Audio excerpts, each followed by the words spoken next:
देव सवितर्दुरितानि पराशुव यद्भद्रं तन्नयासुव।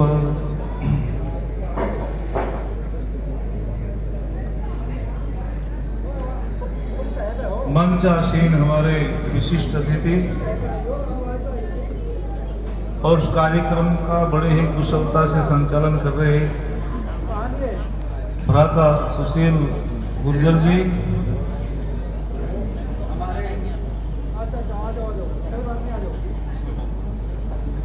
हमारे आज के इस समारोह के विशिष्ट अतिथि श्री संजय तोमर जी भी हमारे बीच पहुंच चुके हैं। हम उनका भी हृदय से धन्यवाद और अभिनंदन करते हैं। धन्यवाद।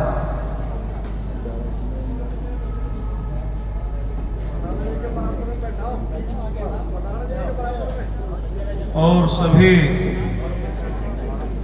हमारे भद्र पुरुषों, हम सबको प्रेरणा देने वाले आचार्य सत्येंद्र पाल आर्य जी, बालक बालिकाओं, आज बड़ी ही खुशी और प्रसन्नता का दिन है जो 31 अक्टूबर जिनको लौह पुरुष की उपाधि मिली सरदार वल्लभ भाई पटेल, उनके जन्म दिवस पर जो हमारे मेधावी छात्र छात्राएं, उनको भी सम्मानित किया जाएगा, उत्साहित किया जाएगा। अन्य बालक बालिकाओं को भी प्रेरणा मिलेगी कि हमको भी परिश्रम करना चाहिए, मेहनत करनी चाहिए। बहुत ही अच्छा कार्यक्रम, अभी देशभक्ति के गीतों से भाव विभोर किया हमारे कलाकारों ने।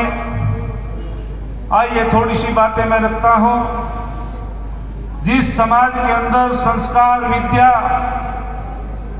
शिक्षा होती है वो समाज उन्नति करता है। कहते हैं कि एक बार ऋषि बोध उत्सव मनाया जा रहा था और भारत के पहले गृह मंत्री सरदार वल्लभ भाई पटेल को मुख्य वक्ता के रूप में आमंत्रित किया गया और बिना भूमिका के पटेल जी ने वहां जो अपनी प्रस्तुति दी वो सबके लिए ग्राह्य है। सरदार वल्लभ भाई पटेल ने कहा कि सरकार के पास बहुत योजनाएं हैं। सरकार ने लघु उद्योग, बड़े उद्योग बनाने की योजनाएं पास की है। सरकार ने सड़कों की योजनाएं पास की है। सरकार ने स्कूलों की योजनाएं पास की है। सरकार ने जो है इंजीनियरिंग कॉलेज बनाने की योजनाएं पास की है। सरकार ने जो हमारे अस्पताल हैं छोटे बड़े, उनकी योजनाएं पास की है। लेकिन सरदार वल्लभ भाई पटेल बोलते हैं कि जिस मनुष्यों के लिए योजनाएं बनाई गई है उस मनुष्य को मनुष्य बनाने की कोई योजना सरकार ने नहीं बनाई। ये सरदार वल्लभ भाई पटेल ने कहा और उन्होंने कहा यदि मानव को मानव बनाने की योजना है तो वो ऋषि दयानंद के सिद्धांतों में है, वो आर्य समाज के सिद्धांतों में है, मनुर्भव। और सरदार वल्लभ भाई पटेल ने कहा था यदि हम आगे बढ़ना चाहते हैं तो ऋषि दयानंद की शिक्षा पद्धति को, सत्याग्रह प्रकाश को पढ़ना पड़ेगा। हमारे ही बराबर की जाति के लोगों ने ऋषि दयानंद के सिद्धांतों को पकड़ा और हमारे लोगों ने शराब की बोतलों को पकड़ा, इसलिए वे आगे बढ़ते चले गए और हम पीछे हटते चले गए। याद रखना, आचार्य चाणक्य कहते हैं काम धेनु गुणा विद्या है काले फलदायिनी। और बहुत सुंदर बात कहते हैं प्रवासे मातृ सदृशी, अर्थात ये जो कामधेनु नाम की गाय बता दी गई है और विद्या गुप्त धन स्मृतम, उन्होंने कहा कि कामधेनु नाम की जो गाय बताई गई है कि कामधेनु गाय जो होती है वो सबकी मनोकामनाओं को पूर्ण करा देती है, सबकी इच्छाओं को पूर्ण करा देती है। लेकिन आचार्य चाणक्य कहते हैं ऐसी गाय कोई नहीं हो सकती। यदि कोई कामनाओं को पूर्ण कराने वाली कामधेनु नाम की कोई चीज है, वस्तु है, तो उसका नाम विद्या है। अर्थात जो विद्या को प्राप्त कर लेता है उसकी समस्त मनोकामनाएं पूर्ण हो जाती है, इच्छाएं पूर्ण हो जाती है। और आगे कहते हैं कि कामधेनु जो विद्या है ये कैसी है। जब हम प्रवेश में जाते हैं, परदेश में जाते हैं, तो विद्या हमारा एक मित्रता की तरह नेतृत्व करती है, माँ की तरह रक्षा करती है। जिस प्रकार से छोटे बालक की रक्षा माँ करती है, ठीक उसी प्रकार से विद्या विदेश में रक्षा करती है। और विद्या कैसा धन है? विद्या गुप्त धन है, अर्थात इस धन को राजा छीन नहीं सकता, विद्या रूपी धन को चोर चुरा नहीं सकता, और विद्या का भाई भी बंटवारा नहीं कर सकता। सा विद्या या विमुक्त, अर्थात जो विद्या को प्राप्त कर लेता है वो दुखों से छूट जाता है। और ऋषि दयानंद ने कहा संसार के अंदर दो शत्रु हैं सबसे बड़े, अविद्या और गरीबी।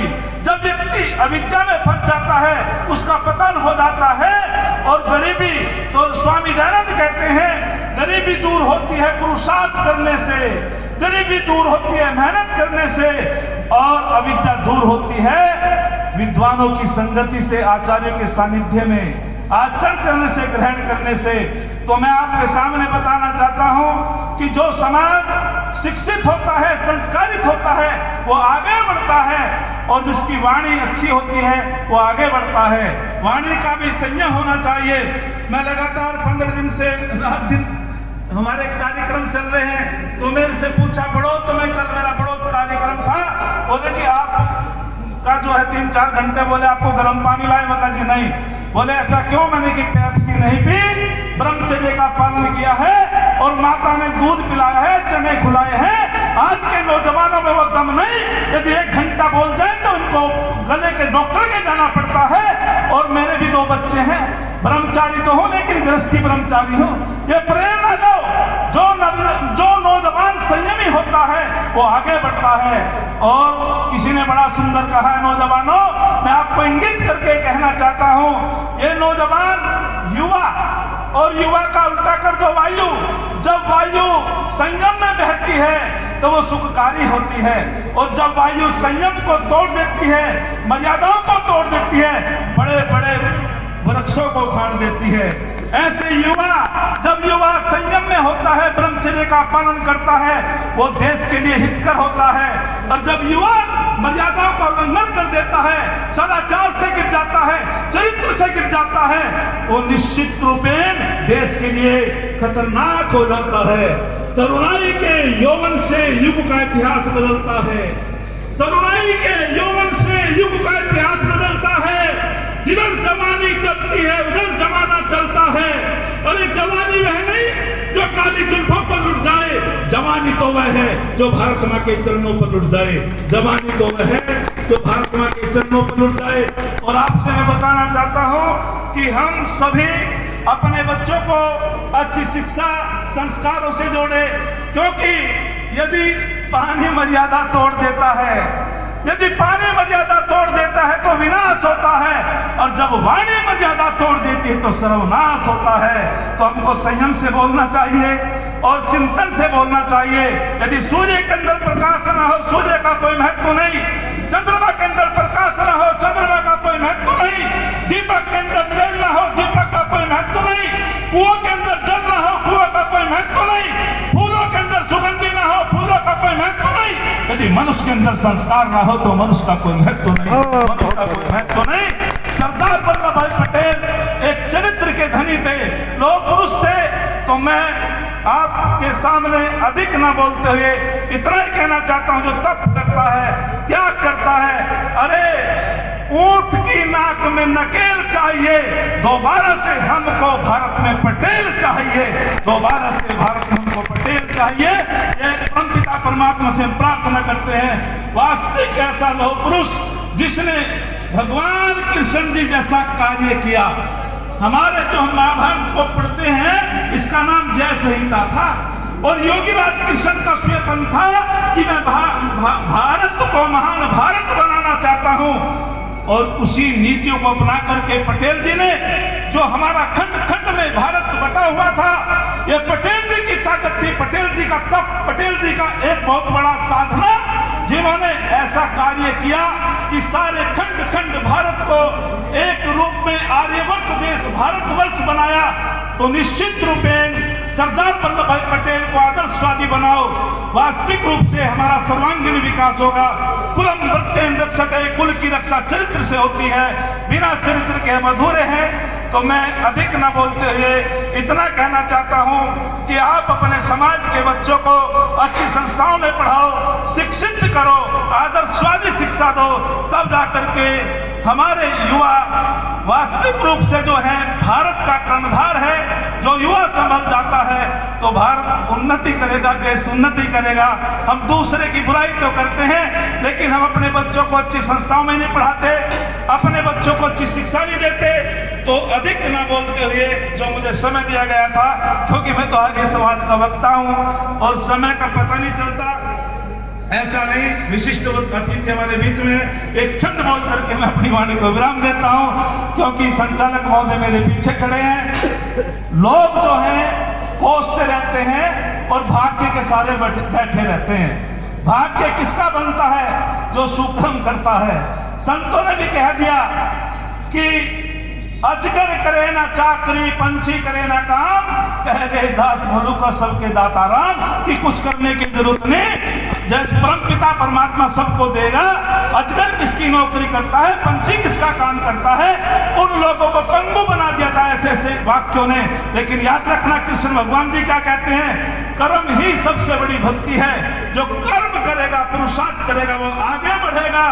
अरे लोग डूबते हैं अपने आप, समुद्र को दोष देते हैं। अरे लोग डूबते हैं अपने आप, समुद्र को दोष देते हैं। मंजिल न मिलने पर किस्मत को दोष देते हैं। अरे खुद तो संभल करके चलते नहीं, यदि लग जाए ठोकरे तो पत्थर को दोष देते हैं। यदि लग जाए ठोकरे तो पत्थर को दोष देते हैं। इति ओम सम। आप लोगों का धन्यवाद, बहुत बहुत ही ओजस्वी विचार आप लोगों के बीच में रखे हमारे आचार्य कौरपाल शास्त्री।